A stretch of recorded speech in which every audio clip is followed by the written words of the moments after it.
جس کا عنوان ہے 7 دن میں جمیلہ پری کو حاضر کر کے کام لینا۔ اب میں آپ کو بتاتا ہوں کہ جمیلہ پری کیا ہے، کتنی طاقت کی مالک ہے۔ جمیلہ پری ایک قبیلے کی سردار ہے جو بہت ہی حسین و جمیل اور بہت ہی زیادہ رحم دل ہے۔ اس کو تسخیر کرنے کے کئی طریقہ کار ہیں، سفلی بھی ہیں، نوری بھی ہیں، لیکن جو آج میں آپ کو طریقہ کار بتا رہا ہوں وہ نوری طریقہ کار ہے اور بہت ہی سادہ اور سمپل سا ہے۔ اس عمل میں جو پرہیز ہے وہ جمالی اور جلالی پرہیز کرنا ہے۔ آپ نے اپنے ہاتھ سے کھیر پکا کے آپ نے کھانی ہے، اس کے علاوہ آپ نے اور کچھ نہیں کھانا۔ پھل کھا سکتے ہیں، کھجور کھا سکتے ہیں، پانی پی سکتے ہیں، اس کے علاوہ آپ نے اور کوئی چیز استعمال نہیں کرنی۔ خاص طور پہ پرہیز میں آپ نے حقوق زوجیت سے پرہیز کرنا لازمی ہے۔ ہم بستری اپنی بیوی سے عمل کے دوران آپ نے نہیں کرنی، جب تک 7 دن تک آپ عمل کرتے ہو آپ نے ہم بستری سے مکمل پرہیز کرنا ہے۔ اور اس عمل کے دوران جو توشہ رکھا جائے گا وہ یہ ہے 4 عدد الائچی خورد، 8 عدد لونگ، 8 عدد سپاری اور مٹھائی۔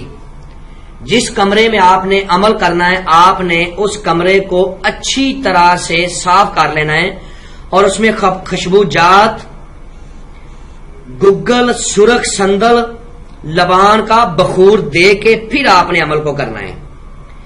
اور عمل کی عبارت بتانے سے پہلے آپ لوگوں سے میری یہ درخواست ہے کہ آپ میرے اس چینل کو سبسکرائب کریں، بیل آئیکن کو دبا دیں تاکہ آپ کو لیٹسٹ ویڈیو دوبارہ ملتی رہیں۔ زیادہ سے زیادہ میرے اس چینل کی ویڈیو کو شیئر کریں اور لائک کریں۔ عمل کے دوران جو عبارت ورد کی جائے گی وہ آپ کو سکرین پر بھی نظر آ رہی ہوگی اور میں بھی آپ کو پڑھ کے سنا دیتا ہوں تاکہ کسی قسم کی کوئی غلطی نہ ہو۔ بسم اللہ الرحمن الرحیم۔ اقسمت علیکم یا جمیلہ پری بحق سلیمان بن داؤد علیہ السلام احذروا بحرمات لا الہ الا اللہ محمد رسول اللہ۔ اس عبارت کو آپ نے 1510 مرتبہ پڑھنا ہے۔ اثار جو لگایا جائے گا وہ یہ ہے کہ اول آخر آپ نے 7 مرتبہ درود ابراہیمی پڑھنا ہے، بیچ میں آپ نے 7 مرتبہ آیات الکرسی کو پڑھنا ہے، 7 بار سورت فاتحہ کو پڑھنا ہے، چاروں کلوں کو 3 مرتبہ پڑھ کے اور 21 مرتبہ یا حفیظو یا حافظو کو پڑھنا ہے۔ یا حفیظو یا حافظو یہ 1 مرتبہ ہوا، اس طرح آپ نے 21 مرتبہ پڑھنا ہے۔ جب آپ نے پڑھ لیا تو نئی چھری، چاقو اگر نیچے فرش ہے تو چاک کے اوپر دم کر کے آپ نے اپنی دائیں طرف سے اثار لگا لینا ہے۔ جب آپ نے اپنا عمل ختم کرنا ہے تو آپ نے جس چیز سے اثار لگایا تھا اسی چیز سے آپ نے اثار کو 3 جگہ سے کٹ کر دینا ہے، آپ کا اثار ختم ہو جائے گا۔ عمل میں آپ نے 5 وقت نماز کی پابندی کرنی ہے، گالی دینے سے پرہیز کرنا ہے، جھوٹ نہیں بولنا، رزق حلال کھانا ہے، اور عمل شروع کرنے سے پہلے آپ نے غریبوں، یتیموں، مسکینوں کو کھانا کھلانا ہے یا جو بھی صدقہ خیرات آپ کر سکو آپ نے کرنا ہے، جتنی آپ کی جیب اجازت دیتی ہو۔ جب 7ویں دن یہ آپ کے سامنے آئے گی تو آپ نے اس سے سوچ سمجھ کے قول قرار کرنے ہیں۔ عہد و پیمان جب آپ نے کرنا ہے تو سوچ سمجھ کے کرنا ہے، ایسے نہیں کہ آپ ایسے اس کے ساتھ عہد و پیمان کر لیں، آپ نے سوچ سمجھ کے کرنا ہے اور دوبارہ اس کو حاضر کرنے کا طریقہ کار بھی آپ نے اس سے دریافت کر لینا ہے۔ جب بھی آپ کو کوئی کام ہو آپ نے جو طریقہ کار یہ آپ کو بتائے گی آپ نے اس طریقہ کار کے مطابق اس کو حاضر کرنا ہے اور اپنا کام لے لینا ہے۔ اب میں آپ کو تھوڑا سا بتاتا ہوں کہ بندے کو رجت کیوں ہوتی ہے اور رجت ہے کیا۔ رجت عمل کے دوران اس وقت زیادہ ہوتی ہے جب بندہ عمل شروع کر کے عمل کو راستے میں چھوڑ دیتا ہے، بیچ میں چھوڑ دیتا ہے۔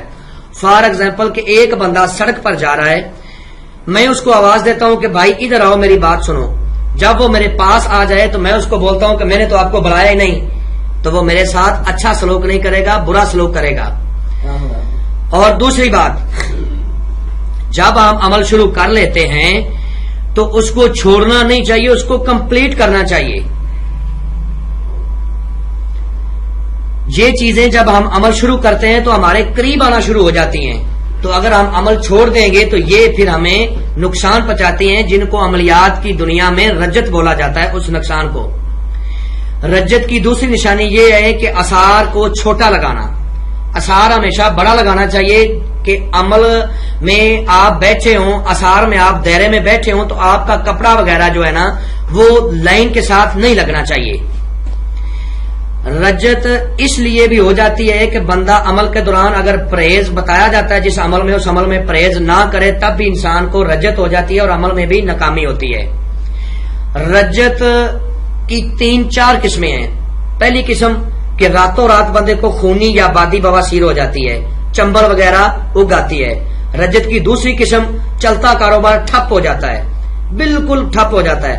رجت کی جو تیسری قسم ہے اور سب سے سخت ہے وہ یہ ہے کہ آپ کا ذہنی توازن درست نہیں رہتا، آپ پاگل پن کے دورے پڑنے شروع ہو جاتے ہیں، یا پھر ہاتھ پاؤں مڑ جاتے ہیں، یا گردن ٹیڑھی ہو جاتی ہے.